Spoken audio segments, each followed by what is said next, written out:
بہت جی ڈاکٹر صاحب، آپ نے بہت عمدہ یہ خوبصورت پیرائے میں ہمارے تولیدی جو خواتین کے نسوانی معاملات ہیں ان میں بھی بڑی عمدہ ہماری رہنمائی کی، اور ویسے بدن انسانی کے حوالے سے روزہ کتنا مفید ہے۔ میں یہ پوچھنا چاہوں گا کہ جدید میڈیکل سائنس وہ اس کو کس تناظر میں دیکھتی ہے؟ مثال کے طور پہ 2016 میں جس کو فزیالوجی میں نوبل پرائز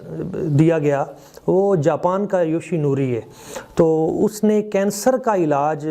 8 گھنٹے، اس نے کہا اگر کسی پیشنٹ کو بھوکا رکھا جائے تو اس سے یہ کینسر کے جو علاج میں بڑا فائدہ، اور یہ چیزیں اس طرح یہ میں نے دیکھا ہے کہ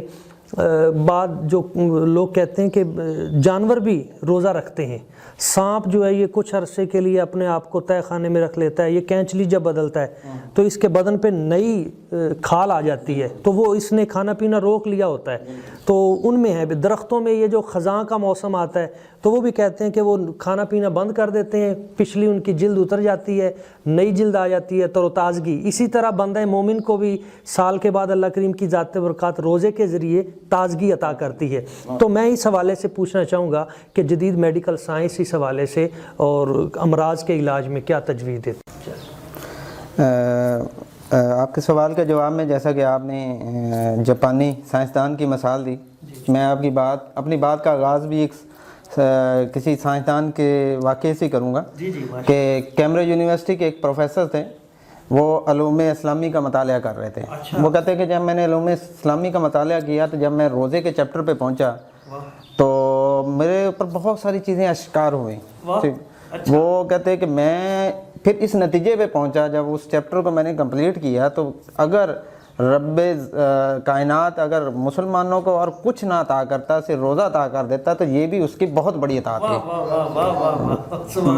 اس نے کہا کہ میں خود معدے کے ورم میں مبتلا تھا، میں نے کہا کہ روزے کی ایکسرسائز کو کیوں نہ میں اپنے آپ پہ امپلیمنٹ کر کے دیکھوں، میں نے بہت سارے اس کے فوائد پڑھے ہیں، میں پریکٹیکلی اس کا تجربہ بھی کر لوں۔ وہ نان مسلم تھا تو اس نے وہ فاسٹنگ شروع کی، مطلب کہ وہ بھوکا رہنا، روزے والی پریکٹس شروع کی۔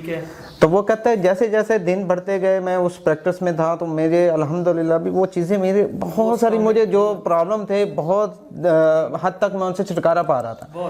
اور ایک عرصے کے بعد میں بالکل اس مرض سے نجات پا چکا تھا۔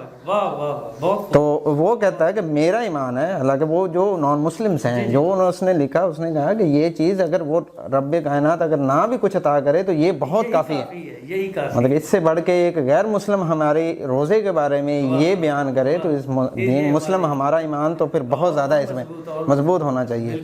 اور جیسا کہ آپ نے اسی میں سوال کے اندر پوچھا کہ کیا روزہ سے کمزوری ہوتی ہے، جیسا کہ کچھ لوگوں کا یہ کنسپٹ ہے کہ شاید رمضان کے روزے رکھنے سے ایسا نہیں ہے۔ اس کو میں تھوڑا سا اس کو میڈیکل سائنس کے پرائے میں آپ کو سمجھانے کی کوشش کرتا ہوں کہ ہمارا جسم جو ہے، ہمارے جو مسلز ہیں یا ہمارا لیور ہے، جو جگر ہے، وہ ہمارا انرجی سٹور ہے، ٹھیک ہے، وہ انرجی سٹور کرتا ہے۔ جیسے ہی ہم فاسٹنگ یا روزہ رکھتے ہیں تو ہمارا وہ جو سٹور انرجی ہے وہ جسم یوز کرتا ہے، اچھا، یعنی جو ہمارے پاس موجود ہے اس کو یوز کرتا ہے جسم، اور 8 گھنٹے تک وہی یوز ہوتا ہے۔ 8 گھنٹے کے بعد پھر پروسیس ریورس ہونا شروع ہو جاتا ہے، وہ پروسیس ریورس ہوتا ہے۔ اس پروسیس جو ریورس ہوتا ہے جسم کے اندر ایک میکانزم شروع ہوتا ہے جسے کہتے ہیں گلوکونیوجینسس۔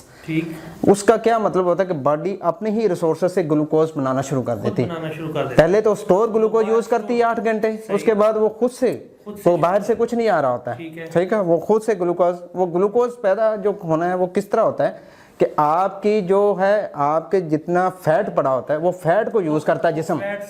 جسم کو،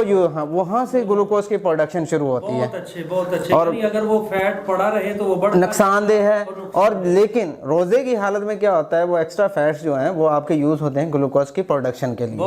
اور یہ کیا ہوتا ہے، اس کا فائدہ کیا ہوتا ہے، آپ کا جو ویٹ آپ گین کر چکے ہوتے ہیں وہ ویٹ کم ہونا شروع ہو جاتا ہے۔ کمزوری نہیں کہتے اس کو، وہ ویٹ کم ہو رہا ہوتا ہے آپ کا، وہ ویٹ صرف ہو رہا ہے اس لیے ہو رہا ہے کہ وہ آپ کا جو وہاں پہ فیٹ پڑا ہوا ہے اس کو باڈی یوز کر رہی ہے،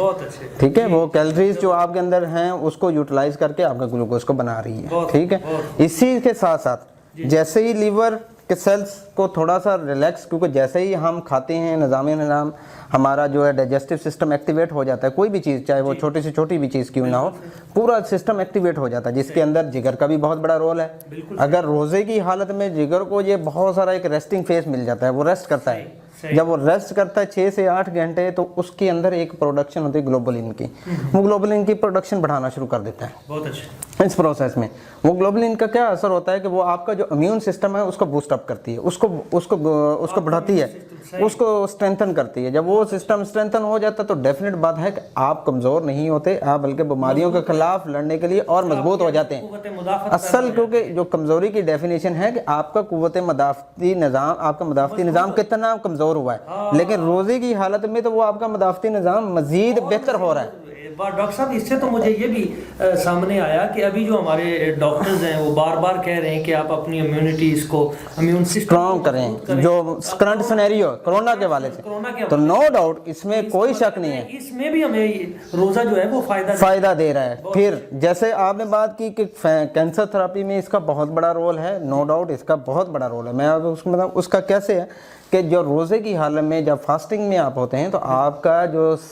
برین کا سسٹم ہے اس کے اندر جو ہے نیورو جنریٹو ڈس آرڈرز کم ہو جاتے ہیں، اس میں نیورو ٹرانسمیٹرز کی تعداد بڑھ جاتی ہے، نیورو ٹرانسمیٹر زیادہ پیدا ہوتے ہیں، نرو سیل کی سینسٹیوٹی بڑھ جاتی ہے۔ جب یہ چیزیں بڑھ جاتی ہیں تو اس سے کیا ہوتا ہے، آپ کا امیون سسٹم بھی بڑھتا ہے، ٹھیک ہے، بہت ساری بیماریوں کے خلاف لڑنے کی طاقت آپ میں بڑھ جاتی ہے۔ مطلب کہ یہ چیز روزہ، یہ کہنا کہ روزے کی وجہ سے کمزوری ہوتی ہے، یہ غلط، قطعاً غلط ہے۔ روزے کی وجہ سے آپ ویٹ ریڈیوس ضرور کر سکتے ہیں، جو ایکسٹرا آپ کا ویٹ آپ نے گین کیا ہوتا ہے، لیکن آپ کے اس کے ساتھ ساتھ امیون سسٹم کو زیادہ سے زیادہ جو اسٹرینتھن کرتا ہے، بوسٹ اپ کرتا ہے، اور بہت ساری بیماریوں کے خلاف لڑنے میں آپ کا مددگار ثابت ہوتا ہے۔